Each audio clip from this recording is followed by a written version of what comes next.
Hello everyone, আমি শুভ্রজিৎ। তো আজকে আমি একটা হিন্দি সিনেমা রিভিউ করব। তো সেই সিনেমাটার নাম হচ্ছে সুপার বয়েজ অফ মালেগাঁও। এটা কিন্তু একটা ইন্ডিপেন্ডেন্ট কাইন্ড অফ সিনেমা, মানে এটা মেন স্ট্রিম সিনেমা নয়, এটা একদম অফবিট ইন্ডি ফিল্ম।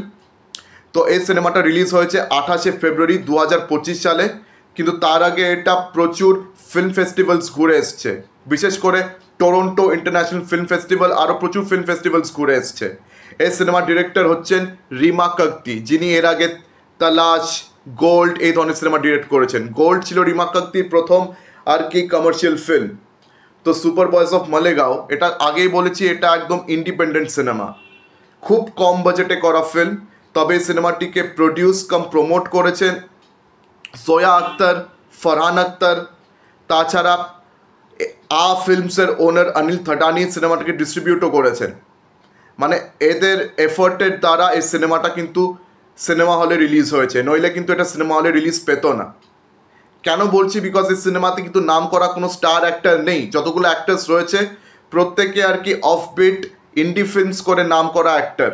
যেমন আদর্শ গৌরবও কিন্তু অফবিট বা ইন্ডি সিনেমাতে কাজ করে করে একটা নাম হয়েছে। প্লাস শশাঙ্ক অরোরা, বিনীত কুমার সিং, আরও অনেক অভিনেতা অভিনেত্রী যারা আর কি এই ধরনের সিনেমাতে কাজ করে করে নাম করেছে। তো যাই হোক, আপনি কিন্তু প্রত্যেকটা চেহারাকে জানেন, চেনেন, বিকজ তাদেরকে আপনি প্রচুর কমার্শিয়াল সিনেমাতেও দেখেছেন, কিন্তু ছোটোখাটো রোলে দেখেছেন, তাদেরকে খুব একটা বড়সড় রোলে দেখা যায় না। তো এই সিনেমাতে তাদেরই প্রধান ভূমিকা রয়েছে।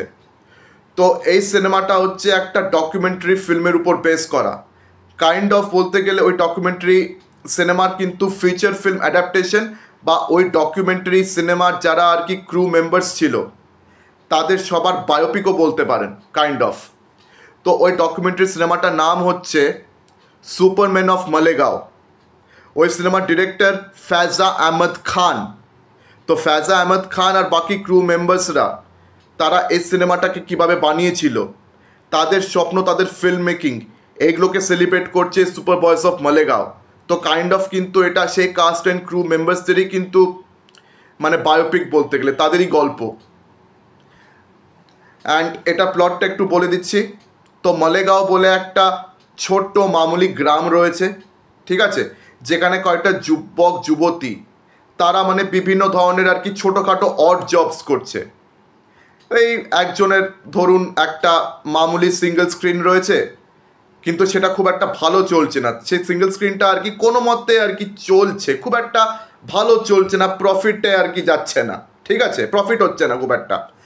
একজনের আছে ধরুন সবজির দোকান, একজনের আছে ওই লঙ্কা দোকান, একজন আবার মিলে কাজ করে, কেউ আবার ওই খবরের কাগজে আর্টিকেল ছাপে,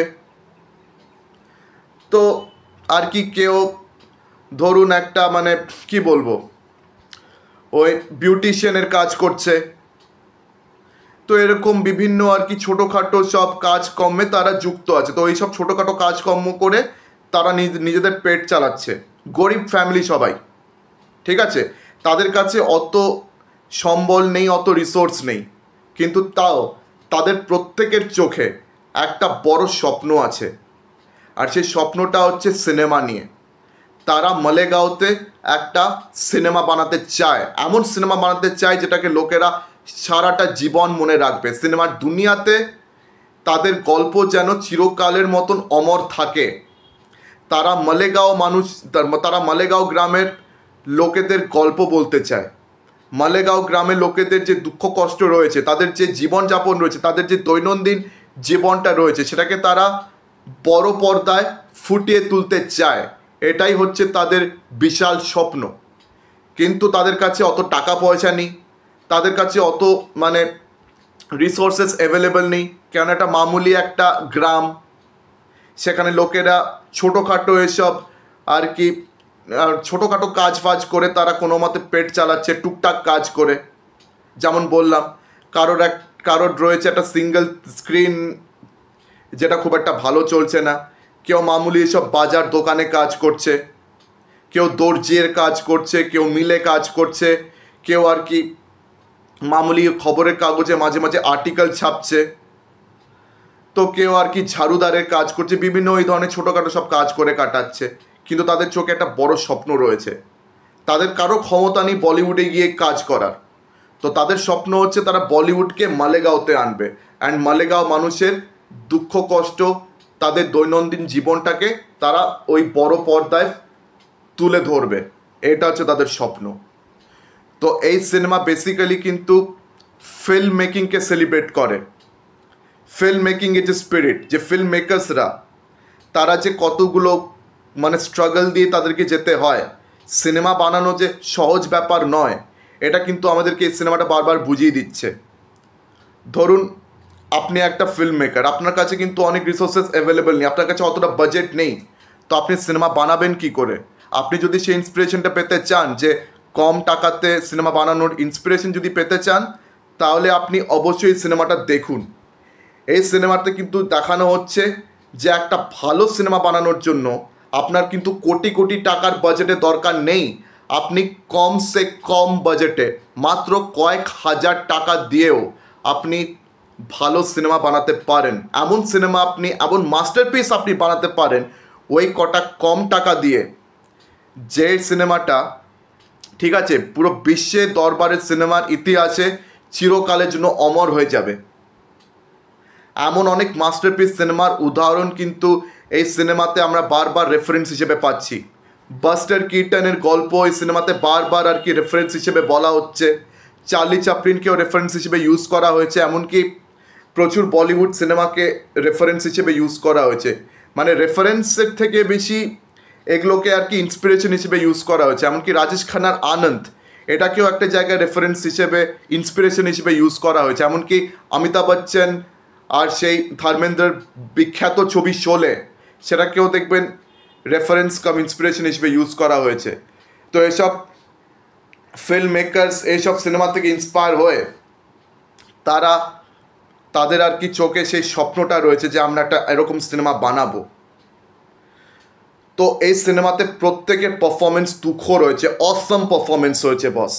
আদর্শ গৌরবের পারফরমেন্স বলুন, আপনি ওই শশাঙ্ক অরোরার বলুন, আপনি বিনীত কুমার সিংয়ের বলুন, বা যে কোনো অভিনেতা অভিনেত্রীর পারফরমেন্স তুলে ধরুন, প্রত্যেকে দারুণ পারফর্ম করেছে বস, প্রত্যেকে দারুণ অ্যাক্টিং করেছে। এই সিনেমা গরিব মানুষ, মানে যাদের কাছে টাকা পয়সা নেই, যাদের সিনেমা মানে বানানোর একটা স্বপ্ন রয়েছে, তাদের স্ট্রাগলকে, তারা যে কীভাবে আর কি সিনেমা বানাচ্ছে, তাদের স্যাক্রিফাইসেস, তাদের খাটুনি, ঠিক আছে, তাদের ডেসপারেশন, সেগুলোকে বড় পর্দায় ফুটিয়ে তুলে দেখানো হয়েছে আমাদেরকে। মানে তাদের ফিল্ম মেকিংয়ের এই এফার্টসগুলোকে সেলিব্রেট করা হয়েছে। সিনেমা তাদের প্রাণের কতটা মানে জরুরি একটা অংশ, সিনেমা তাদের জীবনের জরুরি অংশ, কতটা জরুরি সেই অংশ, সেটা আমাদেরকে বোঝানো হয়েছে। তো মানে সিনেমাকে সেলিব্রেট করা হয়েছে, ফিল্ম মেকিংকে সেলিব্রেট করা হয়েছে, and at the same time symbolically আমাদেরকে সিনেমার ইন্ডাস্ট্রি যেভাবে আজকের দিনে অপারেট করে সেটা নিয়েও কিন্তু কিছু আর কি কড়া মেসেজেস দেওয়া হয়েছে। ধরুন ফিল্ম ইন্ডাস্ট্রিতে এখন আর কি লেখক রাইটার্সদের কি অবস্থা, তাদেরকে যে আজকে ফিল্ম ইন্ডাস্ট্রিতে খুব একটা দাম দেওয়া হচ্ছে না, তাদের থেকেও বেশি খরচা পিআর মার্কেটিংয়ে হচ্ছে। মানে সিনেমার পিআর করতে, সিনেমার মার্কেটিং করতে যে খরচাটা হচ্ছে, তার অর্ধেক খরচাও আজকের দিনে একটা কোনো রাইটারকে দেওয়া হচ্ছে না। আজকে একটা রাইটারকে ইন্ডাস্ট্রি সেভাবে আর কি সেলিব্রেট করছে না, সেভাবে আর কি পাত্তা দিচ্ছে না। ওই মেসেজটাও কিন্তু দেখবেন এই সিনেমাতে সাইলেন্টলি দেওয়া হয়েছে, মানে মাঝে মাঝে মনে হবে অন দ্য ফেসই দেওয়া হচ্ছে। তো এই সিনেমাতে কিন্তু অ্যাক্টিং পারফরমেন্সও দারুণ হয়েছে, স্ক্রিন প্লে ফাটাফাটি হয়েছে। মানে এই সিনেমা আপনাকে মাঝে সাঝে হাসাবে, মাঝে সাঝে সিনেমাটা আপনাকে কাঁদাবে, মানে আপনার চোখ থেকে জল বার করে দেবে মাঝে মাঝে। মানে এই সিনেমা আপনাদেরকে কিছু জায়গায় খুব ইমোশনাল করে তুলবে। মানে এই সিনেমাটাকে আপনারা মনে রাখবেন, মানে আপনাদের হৃদয় গেঁথে যাবে, ঠিক আছে। মানে এই সিনেমা, ঠিক আছে, ফিল্ম মেকার্সদের দুঃখ কষ্ট আর কি পুরো ফুটিয়ে তুলছে। মানে তারা এত দুঃখ কষ্টের মধ্যেও যে সিনেমা বানানোর স্বপ্নটাকে যে তারা ছাড়ছে না, সেটাকে যারা তারা আঁকড়ে ধরে রয়েছে, ওই স্পিরিটটা আপনাদের চোখ থেকে জলও বার করবে, এমনকি আপনাদেরকে এক্ষুনি ইন্সপায়ারও করবে, আপনাদেরকে ইন্সপায়ার করবে এক্ষুনি গিয়ে একটা সিনেমা বানাতে। মানে আপনাদেরকে বুঝিয়ে দেবে যে সিনেমা বানানোর জন্য বড় বাজেটের দরকার নেই, ঠিক আছে? দরকার রয়েছে উইল পাওয়ারের। where there is a will there is a way, ইচ্ছে থাকলেই উপায় আছে। তো এই জিনিসটাকে, এই প্রভাবটাকে এই সিনেমা আমাদেরকে আবার প্রমাণ করে দিচ্ছে। তো রিমা কাকতি অ্যান্ড পুরো ক্রু মেম্বার্সদেরকে হ্যাটস অফ। তারা ফ্যাজা আহমদ খান আর তাদের ক্রু মেম্বার্সদের গল্পটাকে যেভাবে বলেছে, ভাবুন, মালেগাঁও কা সুপারম্যান, এরকম কোনো ডকুমেন্টারি সিনেমার নাম কি আপনারা আগে কখনো শুনেছেন? আমিও শুনিনি, কেউ শোনেননি। কিন্তু এই সিনেমার থ্রু দিয়ে আমরা জানতে পেরেছি যে এরকম একটা ডকুমেন্টারি সিনেমাও রয়েছে। আর সেই ডকুমেন্টারি সিনেমারই কিন্তু এটা বলতে গেলে ফিচার ফিল্ম অ্যাডাপ্টেশন, বা ওই ডকুমেন্টারি সিনেমার যারা ক্রু মেম্বার্স তাদের জীবনী নিয়ে, তাদের এফার্টস নিয়ে এটা বায়োপিক হয়েছে কাইন্ড অফ। তো hats off two Rima Kakati and all the actors and all the crew members, and hats off to all those producers যাদের কারণে এই সিনেমাটা আমরা হলে দেখতে পাচ্ছি। তবে এখন খুব একটা বেশি কিন্তু চলছে না সিনেমাটা, বিকজ এই সিনেমাটা খুব একটা বেশি লোকে দেখতে যাচ্ছে না। তো আমি আপনাদেরকে এক্ষুনি সাজেস্ট করছি সিনেমাটা প্লিজ আপনারা হলে দেখে আসুন। আপনাদেরকে রিকোয়েস্ট করছি এটাকে প্লিজ মিস করবেন না, কেননা এই সিনেমাটা আর বেশি দিন হলে চলবে না।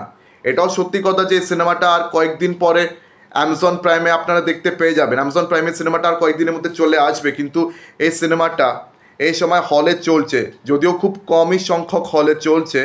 আমি এটা কোয়েস্ট মল থেকে আজকে দেখে এলাম।